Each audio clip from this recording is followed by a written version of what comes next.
Hi friends, my name is Casey Rinkenberger and I am so excited to welcome you to the Instruments of Worship podcast. This is a podcast dedicated to encouraging and equipping classical musicians to lift high the name of Jesus with their instruments but also their lives. Today we have the privilege of talking to Mia Kelso. Mia is a violinist who I heard lots about when I went to Baylor. She had been there several years before me, but she left a lasting impression not only on the violin world at Baylor, but also her church. Mia attended the church that I also went to when I went to Baylor, and so we both got to play in the orchestra there under the direction of Gary Rhodes. He could not speak more highly of Mia and the impact she made during her time at Baylor. From substitute playing with the Dallas Symphony to fiddling at the Grand Ole Opry, Mia is a talented violinist, but is also currently working on staff at a church in Dallas. So I can't wait for us to hear all about how the Lord has worked in her life and in her musical journey. If you think you know someone who might be interested or encouraged in this podcast, please send it to them and make sure to download, follow, and subscribe wherever you are listening. And let's get into today's episode of the Instruments of Worship podcast and my conversation with Mia Kelso. Well, hi Mia. Thank you so much for being willing to come on the show today. Thanks so much for having me. I really appreciate it. So excited to get to hear your story. So I'd love to just start if you could tell us who you are and what you do. Yeah. So my name is Mia Kelso, and I'm a violinist. I was born and raised in Waco, Texas. And so I've been a violinist all my life, but now what keeps me busy during the day is I'm an executive assistant at Cross City Church in Euless, Texas. And I'm by night violinist and violin teacher. Wow, you must be so busy.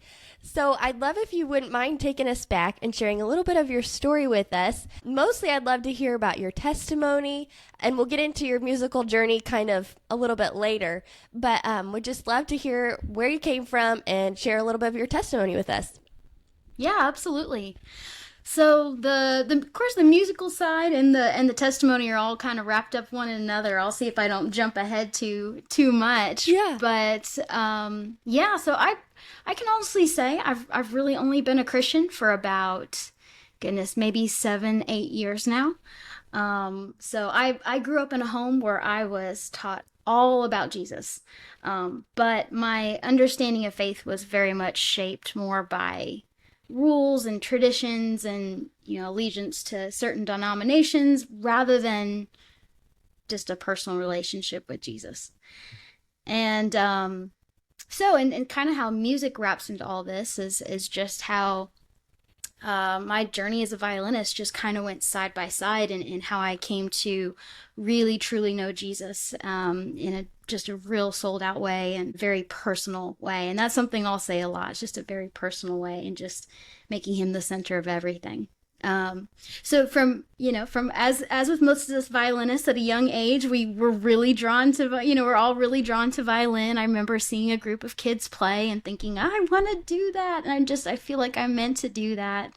Mm-hmm. And not long after I started playing, I discovered something even more intoxicating than violin itself, and that was approval. Acceptance, aww, the praise, yes. Everything that comes along with being, we're deep down, we all want to be violinists because we want to be in front of people and we want to excel.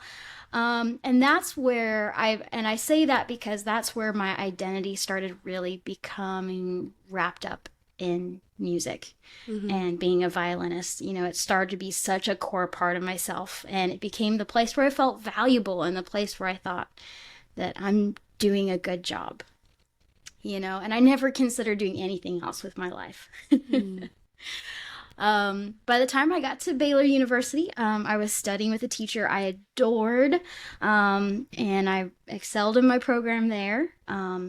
But, as with most of us, when we hit college, I kind of saw the wider world of music, and I realized that I wouldn't always be the best, and the best way I can describe it is this fear started to creep into my life. This fear of failing musically and a fear of not measuring up, something we all have.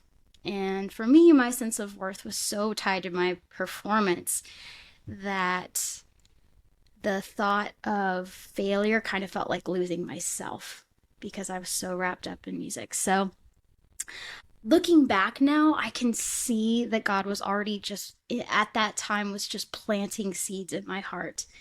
And a big part of that was playing in the orchestra at First Baptist Woodway on Sundays. Yes. And even though I didn't quite yet totally understand the fullness of the gospel, I just remember the sense of joy being in that church every Sunday, and it stayed in my mind. And I can see that just how it stood in contrast to everything I was feeling at that time. So when I began my master's degree at Indiana University, those cracks in my identity kind of started to deepen, and the music world just started to feel really intense and musically, it was spiritually draining. And, I saw students being valued or dismissed based on performance. And music had been a huge source of joy for me. But now there again, just lots of fear and lots of doubt. God, I was going to church. God was still in the front of my mind. But when I called out to God, he seemed so far away. But I didn't realize at the time, here again, looking back, I just see that God was allowing my false foundation to crumble so that he could replace it with himself. So in 2017, this is where kind of the real I always kind of have to give that backstory, but this is where the real testimony kind of begins. And that's in 2017. So there was kind of a series of events that happened that really changed my life. And there was a very, very handsome bass player that I had admired for years. and although we had never actually talked before, I finally worked up the courage to ask him to come and help me, accompany me at my grandfather's nursing home. In the exact same moment I sent him a message asking if he could come help me out, a message came through from him. Like they met in the air, like they crossed like this. Wow. And asking me to work on a project with him. And I just thought, this is interesting. And we agreed to meet and just talk and catch up at an upcoming fiddle contest in Texas. And the night before that particular contest, I went to a church service with my dad because, thanks to my parents, no matter what city we were in, no matter what we were doing, we always went to a church on Sunday. And so it was the night before that contest, and I was just still carrying the full weight of those fears. And, I was scared, I was lost, and I was about to see someone I admired who I just feared really quickly that he would discover how awkward and inadequate that I felt. And that particular night, I prayed something that I never had ever prayed before. And I just prayed. I said, God, are you even there? And I never quite let myself pray that before, but I just so overcome with fear. The next day, that same particularly handsome bass player, with no prompting, just handed me one of his favorite books, called Ruthless Trust by Brennan Manning.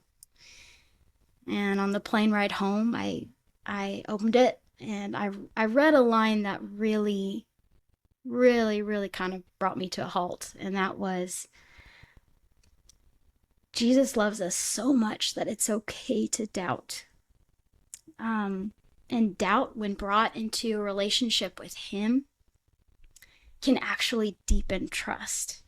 And, I was so sure I was just going to be shot down out of the sky for even thinking, for even doubting God. But, trust isn't the absence of doubt. It's just choosing to cling to God's goodness and his love, even when our feelings and understanding wavers. And I was so afraid that if I prayed that prayer of God, are you there, that it would only disappoint him, and it would even anger God. In that moment, I felt as if God himself was answering me, just saying, yes, I am here and I am closer than you think. So there again, just seeds, just wonderful seeds being planted. And not long after that particular bass player, who would later become my husband, said that he would like for me to be a bigger part of his life. And we went on a first date. And on that first date, he shared his faith with me. And he spoke about trust. And he spoke about joy and faithfulness. And most of all, the personal relationship that he had with Jesus Christ that was born not out of fear, but out of love because of what Jesus had done for him. Everything in his life was done out of love and gratitude. And listening to him, I just thought, that's what Jesus wants. That's what Jesus wants for me. That's what Jesus wants for me. And that's what I want to. Mm-hmm. And, people often ask me, when I came to accept Christ as my Lord and my Savior. And it definitely was during that season. But for me, it wasn't a single moment. It was a journey of, several months, a journey that began with a lot of doubt, but became the place where God showed me who I truly was in him, my identity in him.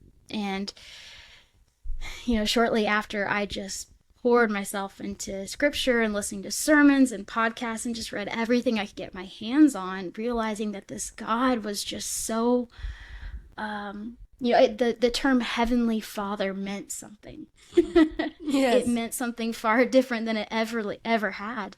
And a person I very quickly grew attached to is Tim Keller. And as he puts it, I discovered just how sinful and flawed I was, but I was more loved and accepted, something that I just look for as a kid in music. And I was accepted in Jesus Christ, and that Jesus was just delighted in, with me as he looked down on me and see what I was doing with my music. Like, he was delighted, and my worth had nothing to do with music, but everything to do with him. Mm-hmm. So, I say I don't want to skip too far ahead into the music conversation I know here, but, it's just such a big part of my testimony. Music is what brought me and my husband together, but most importantly, music and my husband is what brought me to the Lord truly, to accept him as my Lord and my Savior. Mm-hmm. And so music is no longer my identity, but Jesus is, and in him I found not just my purpose, but my whole life. Mm-hmm. So that's my story, and I'm so grateful to have one that entwines so closely with something that I love so much, and something I've come back to now and it now has a place in my life that Jesus has ordained for it to have. Yes. But I'm just so grateful for what he's done in my life and the path that he's taken me on. And that's what's brought me here today. Yes. Well, thank you for sharing that. Wow. I love how you just described how, as musicians, we can want to fill the void with music, and there's an emptiness that we think that we can fill with approval or, a good performance, or just so many different things that can come with the territory of music. But as you say, like, it is only Jesus who can satisfy. I love when he talks about in John how he is the bread of life, and when we come to him, we will never hunger and we will never thirst. And that's not physically, but it's spiritually, and just how all our needs are met in him. So thanks for describing that so beautifully and sharing your testimony. It's really beautiful to see how the Lord has intertwined music and just coming to know him in your life. So absolutely.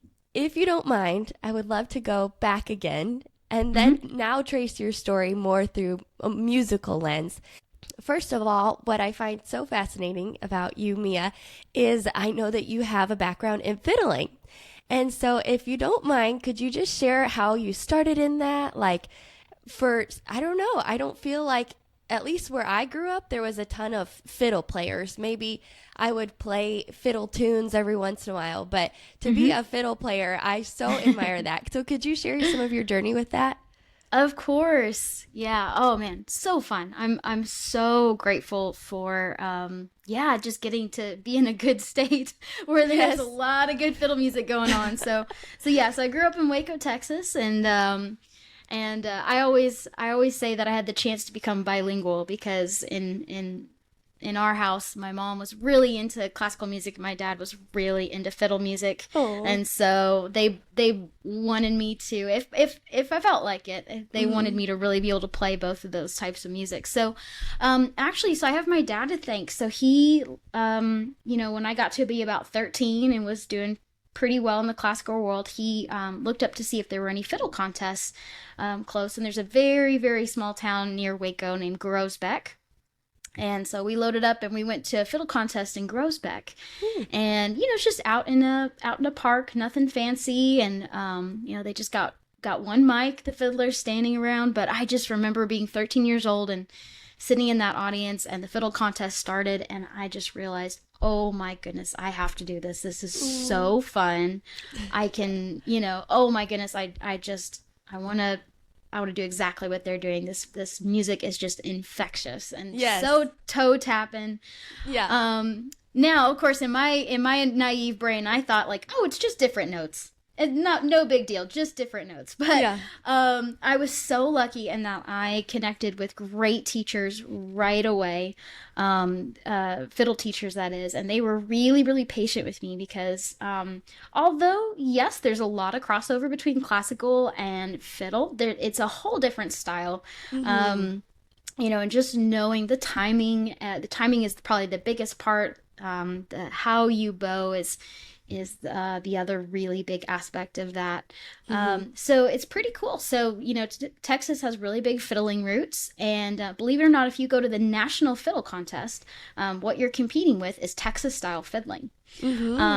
So even though the national contest is held in Idaho, everybody there is playing a style that originated in Texas. So, it's there's a... you kind of have to look for these pockets, but there's a big fiddle community, and they're one of the most welcoming, just a sweet, encouraging communities you will ever find. In fact, when I won the National Fiddle Contest, one of my guitar backup players was actually another competitor that I was competing against, and he would set down his fiddle and pick up a guitar and come out and support me on guitar. I mean, that's how supportive this community is. So super, super fun. Texas is a great place for it, and I was just so lucky to be right in the middle of it and have that bilingual upbringing that my parents dreamed about. Yes. Would you say it was difficult to learn how to fiddle? Because in my brain that includes a lot of improv, like growing up classical where you have every note written out, now to, I have to improv on this fiddle tune. Is that right understanding? Oh man, that's such a good question. So, it varies from style to style. In Texas fiddle playing, there is maybe a little bit of improv, but actually for the most part, it's all planned out. Okay. You can, if you want to change a little something in the moment, of course you can. But for the most part, people are really planning out versions. They've studied the masters. They've come up with their own version. It's practiced. It's ready. I would say where you see a lot of improv is going to be more in the bluegrass world. Bluegrass world definitely is going to have some more improv in it. And then things, of course, like once you get into jazz, then definitely a lot of improv. But that's something that actually people assume about me a lot. They assume that I can improv, and I have to say, I am so sorry. I cannot do that. You give me an hour, I'll be ready. Yeah. But so I was very pleased to learn that. But there is a lot of learning by ear, and that for me was probably the biggest thing, the biggest mountain for me to overcome. Yeah. So would you just take a recording and just listen? Would you slow it down? Like, what would that process be like? Yeah, exactly. Much like that. So the tradition of Texas fiddling is that you learn tunes what they call knee to knee, meaning Ooh. you sit down across from another fiddle player and they'll play a lick and you play it back and you just do that until you know the tune. And that's still done quite a bit. And I have students come in and they'll say, "Hey, I learned a tune from so and so," and they just went to a contest and a sweet old guy came up and said, "Hey, let me Oh. teach you a tune," and they just would learn it right there on the spot.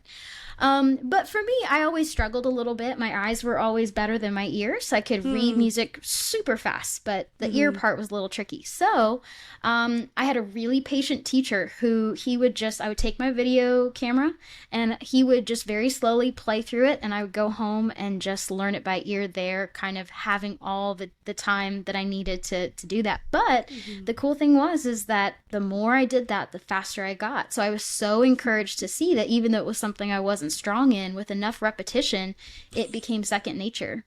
That is so cool. So I heard from Gary that you were recognized as National Fiddle Player of the Year. Is that right?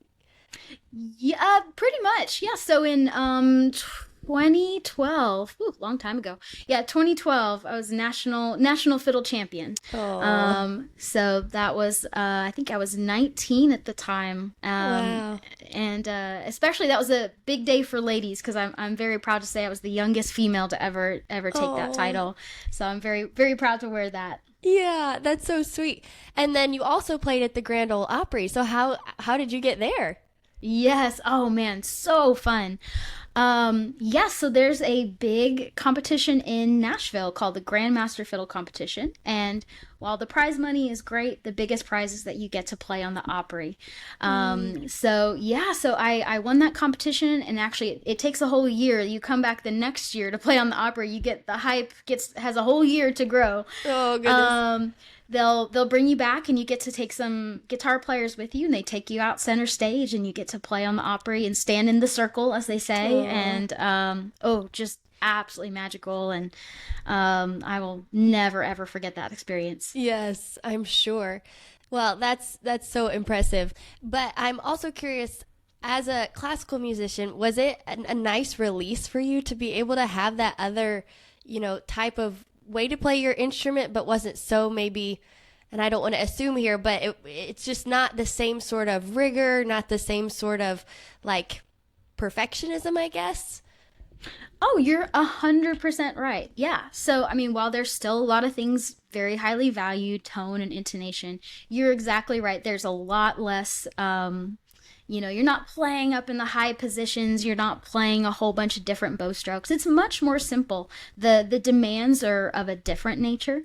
But you're exactly right. When I had a day where I was just exhausted from playing octave scales, Right. going to fiddling where I could just tap my foot and just really get into the rhythm, the demand being more just the groove and the rhythm. It was a huge, it was a nice little, I hesitate to say escape because there's nothing bad about classical music, Right. but it was just a good release. And I my favorite place to practice fiddle actually was sitting on my bathroom counter, and I would knock my foot against the cabinets to make a really big beat. Oh, oh. Now looking back on it, my parents were very kind to let me do that. But so it was just fun. I just hop up on the bathroom counter and get my big old metronome going. So absolutely, it was. I think it was something that really kept me from burnout. I really think it was. I'm so grateful for that. Yeah, I don't doubt that. So last question about the fiddle world. What would you tell a classical musician who maybe wanted to start learning fiddle? I know that I've even thought for myself, I feel like that's something you have to start when you're really young and grow up in that world. But for somebody who maybe is a classical player, but maybe wants to dip their toe in or experiment with the fiddle world, how might you encourage them? Oh, I love this question so much. Yeah, so probably the first thing I would say is, I think as violinists, we take a lot of pride in just how much we work on intonation and tone and our capabilities. But the people who really, really know fiddle playing the best and can teach you the most about it and these very subtle stylistic differences may not have that. So probably the best advice I can give is make sure you kind of check your pride at the door a little bit. Be willing to sit across from someone who might have a scratchy sound and might play a little bit out of tune, but really just try to listen to the nuances. Because, you know, it's pretty funny. I've seen a lot of classical players show up at a fiddle contest and they will play, I mean, perfectly, but they stand out in a very specific way, in a way that's not true to the tradition, right? So, you know, the classical world is so much about, accuracy and perfection. And in the fiddle world, while that's still important, it's going to be more on feel. Like a word that we use a ton is groove. How good is your groove, you know? And we don't quite ever say that as classical violinists. Yes. So yeah, just be willing to learn from someone that may not have the same capabilities as you, and really just kind of be willing to hear what they have to say and really try to listen with a fresh mind. And I know something that was really tough for me is I really tried to get the two styles to marry at first, you know, kind of keep my classical nature, but then just go a little bit this way. But I really had to fully separate the two and think, kind of flip a switch and say, okay, now I'm a fiddle player. And then I kind of had to switch back. Now I'm a violinist again, and really, because they're so different. So, just be so ready to learn and try something different. Come to it with a really, really fresh mind and be very teachable. Be very, very teachable. I love that. I love it. Thank you for sharing. Did you always know that you wanted to pursue music like after high school? And how did you eventually land at Baylor? Yeah. So, man, I think I can name the moment where I knew I wanted to pursue music. And I always loved music, you know, from the time I was 4 or 5, in the violin especially. But I remember sitting in a summer music camp, the Baylor Orchestra High School camp, and playing, I think it was a Copland piece. And I just remember, I very specifically remember thinking, I want to do this for the rest of my life. And but I just had such big ties to Baylor. I grew up in Waco, and I had lessons with some of the teachers there. Dr. Eka, I had lessons with her before, and I knew Stephen Hyde really, really well. They were just such big supporters already and of my musical development. And at that point, going to a school that was Christian in some aspect was important to me. That especially for a homeschooler, you know, you want to step out into an environment that you know is going to be supportive. And just knew from an early age that that's what I wanted to do, and Baylor just seemed right. I did audition at a couple other schools, but at the end of the day, God very, very strategically pointed me at Baylor, and I just loved my time there. Yes. Oh, it's the best. I love it too. Yeah. So I would love if you would share about just a little bit more of your experience there. Like, how did the Lord grow and teach you during your time there? But I also know that First Woodway Baptist was a huge part of that. So how did you get connected there too? Absolutely. So with First Baptist Woodway, I mean, a total accident. I say that, but we know that God was behind it all. No, I just kind of heard that there was a church in the area that was looking for, some Baylor music students to come and fill their orchestra. They had an amazing matching scholarship program going on. And so I reached out to Gary Rhodes, and I realized that I was asking and I wasn't really being asked. So I was a little nervous, but I just reached out and I said, I heard you might be looking for violinists to fill your orchestra. Is there any chance I can come play? And that was really the first time I had stepped foot in a church that was, you know, what I can just describe is just really, really good biblical teaching, sold out for Jesus, joy, just feeling joy. And I felt that from the people, from the music. And of course, Gary Rhodes went on to become a huge part of my life, a great mentor, and ended up officiating my wedding. Yes. But yeah, I would say, you know, kind of along those lines of being in first time experiences, at Baylor, there were a lot of, first time experiences there. First of all, just being in a school, because I had never been in a school until I stepped foot at Baylor, because I was homeschooled all the way through. But I do remember, what Baylor was so good at was making sure I knew what I didn't know. And I think we all know that as music students stepping into college for the first time. We think we know what it's going to be like. We think we know what we're headed for. We think what we know the life after school is going to be like. But, it really is a huge world that we're stepping into. And Baylor is very, very good at making us aware very quickly of, this is what you need to have to succeed in the music world, and we're going to help you get there.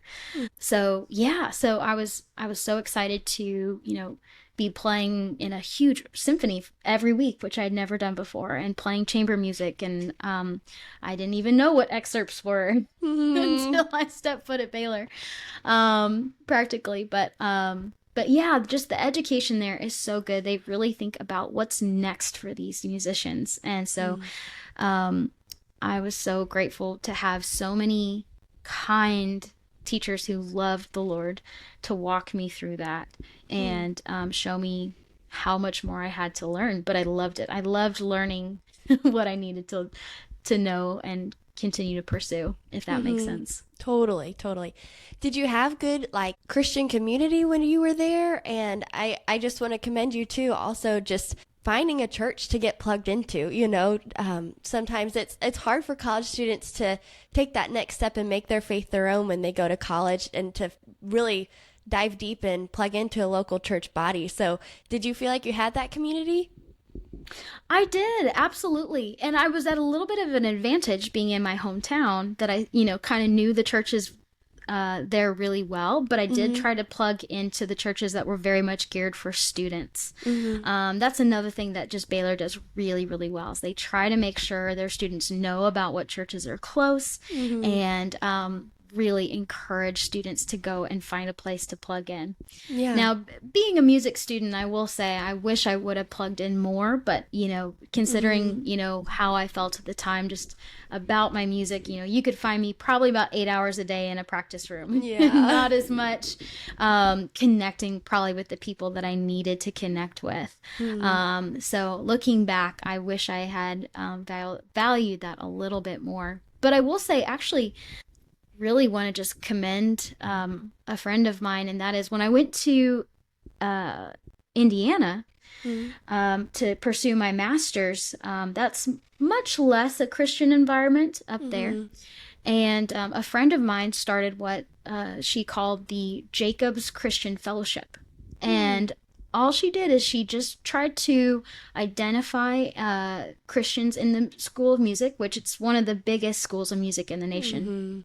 And she would invite them to meet once a week or once every other week, and we would get together and do a short scripture reading. And there again, even though I would say I was a part of that, I still hadn't yet really come to know Jesus in a big, big way, but it planted there again the biggest seeds in me.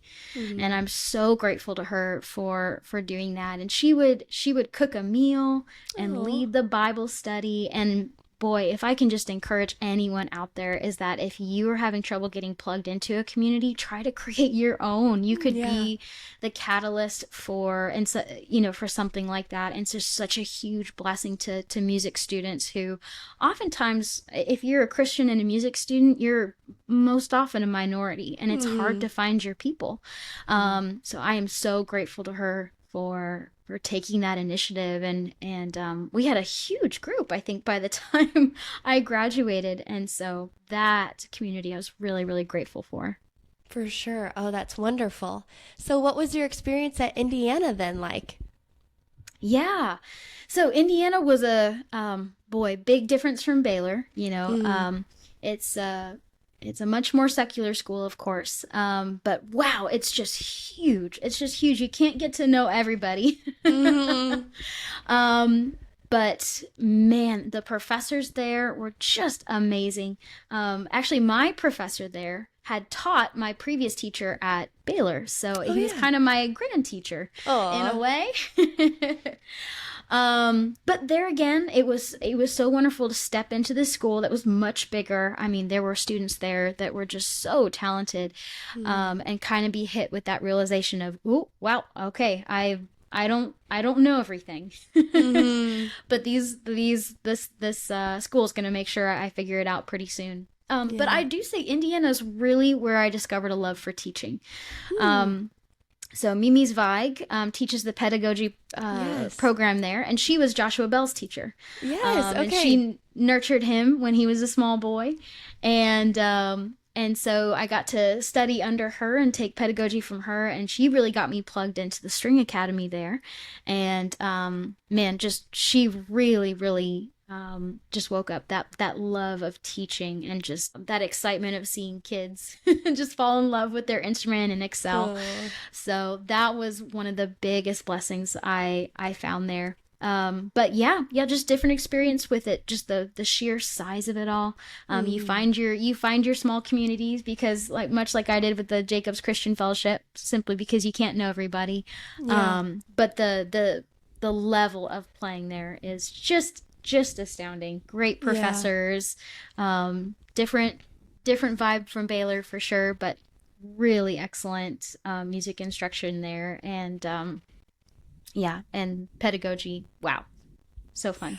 Good. So I heard from Gary, and correct me if this is true. Did you ever struggle with injuries while you were doing music? Yes. Yeah, I think most people would say they would. Yes. But I had a particularly scary injury. Just my arm started going numb, which can mean a couple, many different things. But I had cubital tunnel, which is much like carpal tunnel, but it's in your elbow. So I would be playing, and just the whole arm would go numb. And this all started happening just a couple months before my master's recital. And at Indiana, you only give one recital for your master's degree. But I will say that, that injury did kind of coincide with some of the events I was speaking of in 2017 with discovering the Lord and that trust. And so I was so grateful for the timing of that. God's timing is always perfect, and he will never cease to amaze me with how he designs, these things in our lives. But it was just another test of trust, and so I came to know the Lord about the same time that was happening, and I just felt that, this is God asking me to surrender. And that's a big word that I carry with me a lot and have to remind myself of, is surrender and trust. And I felt like that's what I did with that injury. I just kind of surrendered that. And I very distinctly remember, preparing for that particular recital and then playing that recital. I remember just having this picture of, when I walked out on stage or through that preparation, of just seeing God smile. And, someone who struggled with feeling inadequate, wanting to measure up, it was amazing how through that, and especially through that injury, I worried less and less about what my arm was going to do or how the music was going to sound. But I just focused on, this is what God is doing. He's smiling when he sees me prepare, when he sees me play. And I walked out on stage, and I just remember feeling no fear, and just thinking that God is just so delighted with what I'm doing today, because I have surrendered. I've put my full trust in him. And to this day, with that injury, I played a whole master's recital with that injury, and I would say today it's the best recital I've ever given. And I was so grateful for that. But yeah, I did end up having that arm worked on shortly after, and it was just fine. And I had a kind of a similar thing happen in 2022. 2022, I was preparing for a solo appearance with the Waco Symphony, and I had tendonitis in the same arm. Oh goodness! So I'm just the picture of tension, it would seem. But oh no. But there again, it was just such a, again, through that process, I had to limit myself to just about 45 minutes of practice a day, and that was torture. Oh, man. But there again, just such a wonderful, it is a blessing. It was an absolute blessing from the Lord. I learned new ways to practice. I learned to enjoy the practice. I learned to be grateful for the practice.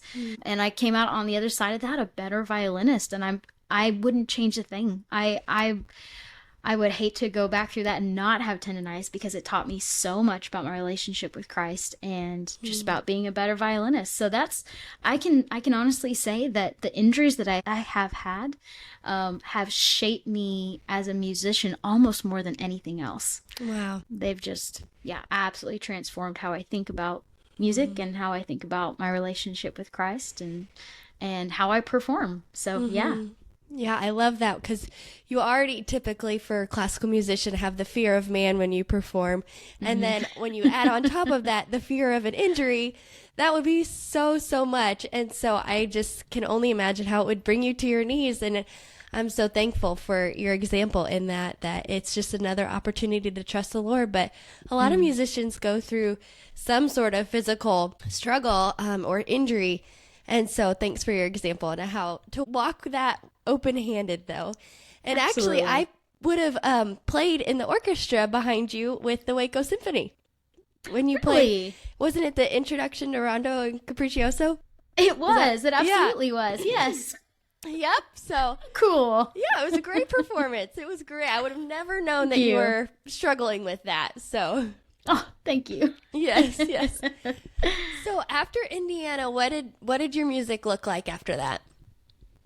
Oh, what a great question. After kind of having those couple months where, I made that big shift in my relationship with Christ, I came back to Waco, and I actually had a very important conversation with Mr. Gary Rhodes. I realized at that point that my career in music had been based off of something that was not what God wanted for me. Yeah. And so I started trying to figure out, what do I want to do with my life now that Jesus is at the center of it, and I'm not feeling like music may be what I'm meant to do right now. But my mind just immediately went to every teacher who's ever poured into me, my parents who paid for every music lesson, my grandparents who helped pay for music lessons. And I just started thinking, man, I can't not do music, because so many people have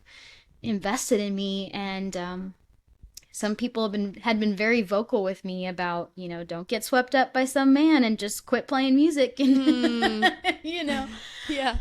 Everyone was so afraid that I would go. Everyone was afraid I was going to go a different path. And here I was considering that.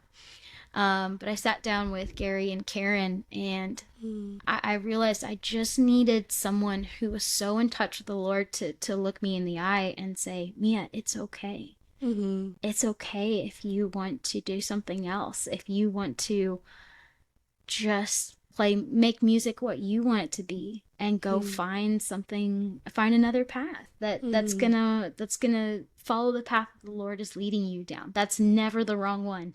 That's never the wrong one. If you hear him calling, you have to answer. You have to step out of the boat. I was just so grateful, and he and his wife just spoke into me so much in that conversation. And so I graduated from Indiana, and I didn't know what I was going to do, but I just packed up and I came back to Texas because I love Texas. Yes. And within 2 days of getting back, I got a job teaching at the Suzuki Music Institute of Dallas. And there I really got the opportunity to work on my teaching skills and do something that I absolutely love doing outside of playing music, and really got to start investing in others in a way that I really wanted to.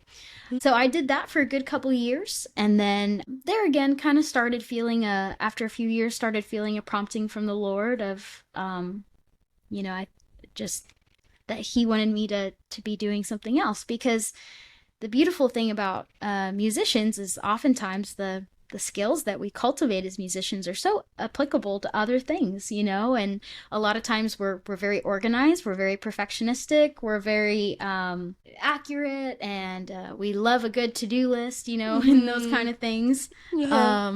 so, I just started having some conversations with my husband and just saying, like, I feel like I feel like God might be calling me to do something else, but I don't know what. And I remember my husband asking me, he said, well, Mia, let me just ask you this question. If you could do absolutely anything in the world, what would you want to do? And I'm not even sure I had thought about it before, but what I said, I would love to be some kind of like administrative assistant. That just sounds like fun to me. I love the thought of being in an office and this being around people, getting to like form really good relationships and, just office culture. And that just sounds really, really fun. I love anticipating needs, and I would love to do that for someone else.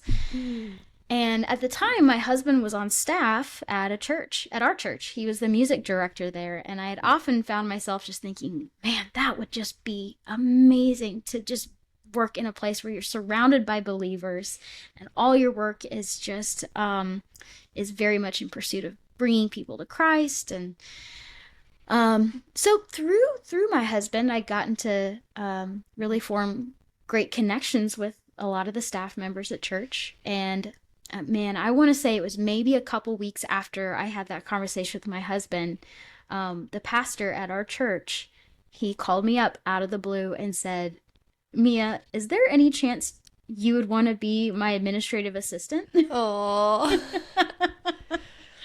And I don't think I'd ever spoken any word of that thought to anyone, but he had just kind of seen what I like to do and saw my actually I volunteered at our church and we use a certain kind of strengths finder thing, and he just had taken a look at that and thought, man, Mia really looks like a perfect fit. So, and that brings me to today. So I am, for almost 5 years now, 4 or 5 years now, I've been executive assistant at Cross City Church to the lead pastor, Pastor John Metter. And it is absolutely fit me like a glove. I love the work there. And although a lot of what I do is administrative, I get to oversee some amazing ministries. I oversee the foster and adoption ministry, which I love, and our widows ministry, and really get to do a lot of appreciation events. I mean, it's wonderful. And I love the people there. I love what I'm doing every day. I was so worried about in departing music. I felt like I was going to let people down, but I really see that everything that anyone ever poured into me is just being poured out at my church now. Every single skill, every single thing that they taught me is just being used for the glory of God in his house, and I love it. I love it. I don't see myself ever leaving or doing anything different. Oh, that is so cool. I love that. Yeah, it's funny how you say that, because a musician's life is typically it's not a 9 to 5. It is very all over the place. And sometimes that appeals to people, but when you've done it for so long, it almost sounds appealing. Like, wow, to sit in an office and, be surrounded by those people. I can totally see that. So that is awesome. Do you still play though, even though you have this different job? Yeah, so I absolutely do. That's great. What's so funny is, man, once I started to feel like I was departing music is almost when everything started happening. Oh. So, shortly after starting work at the church, I got a call to come play with the Waco Symphony. I also got a call to come start doing some substitute work with the Dallas Symphony. I'm assistant concertmaster at Abilene Philharmonic, and I do a ton of freelance work. So in short, I still play a lot of music, but I play it for the joy of it. I take the jobs that look like fun, and I'm just like, I got some friends who are playing over here. Pirates of Penzance, let's do it.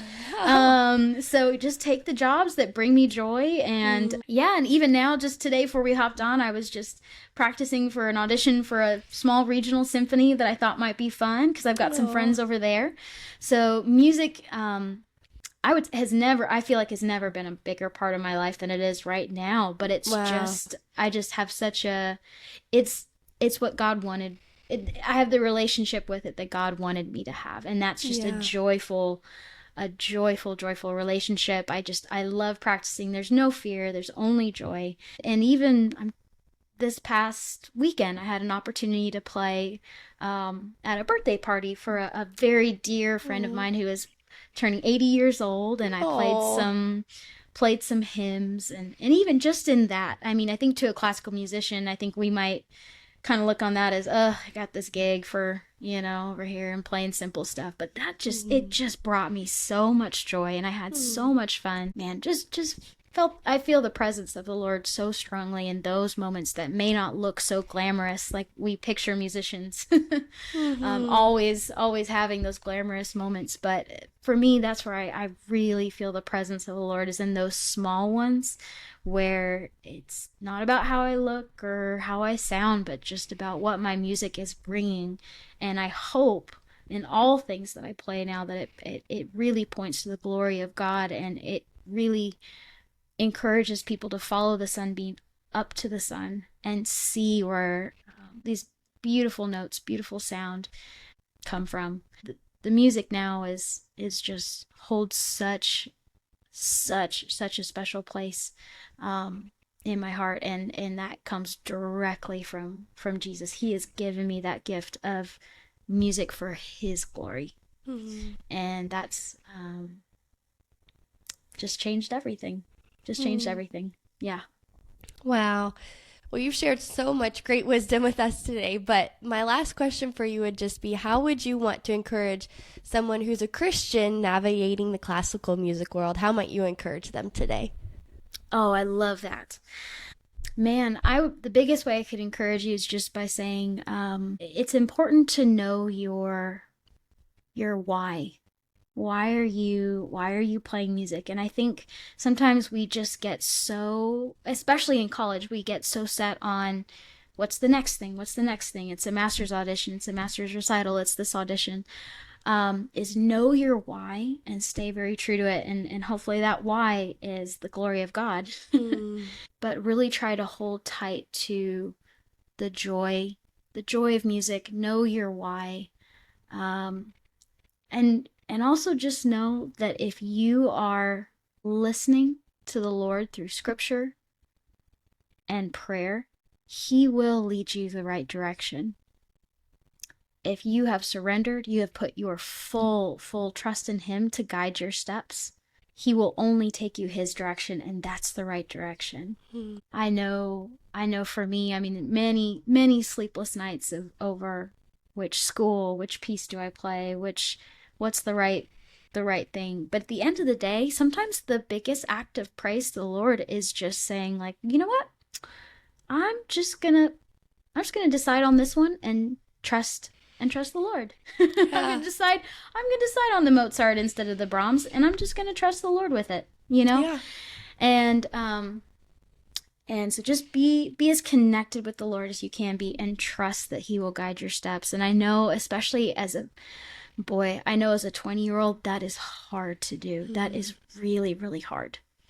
Even as a 30-year-old now, it's still tough. But looking back, I wish I could encourage young Mia with that. Just knowing that if you place your trust in the Lord, he will take you down his path, and it's always right. And I'm so grateful we don't get to choose our own path. If we were able to choose, we would never choose well, but the Lord would choose perfectly, and he knows how he wants to guide our steps. So surrender and trust, know why you're playing music, and just try to keep that joy. Oh my goodness, so good. Well, thank you so much, Mia, for being willing to spend some of your day with us and just to share how the Lord has worked in your life. It's so beautiful. Oh, thank you so much for having me. It's so good to see you. And man, I just love what you're doing here with this podcast. It's absolutely amazing. Well, thank you so much for spending part of your day with me today. Please check out the description to find discussion questions that you can reflect on by yourself or with a group. We actually have a Facebook page now that you can join where we talk about these discussion questions. We answer them and we encourage and equip one another as we walk this road of being a Christian in the classical world together. So please feel free to leave a 5-star review if you like this episode, and I will see you next Monday.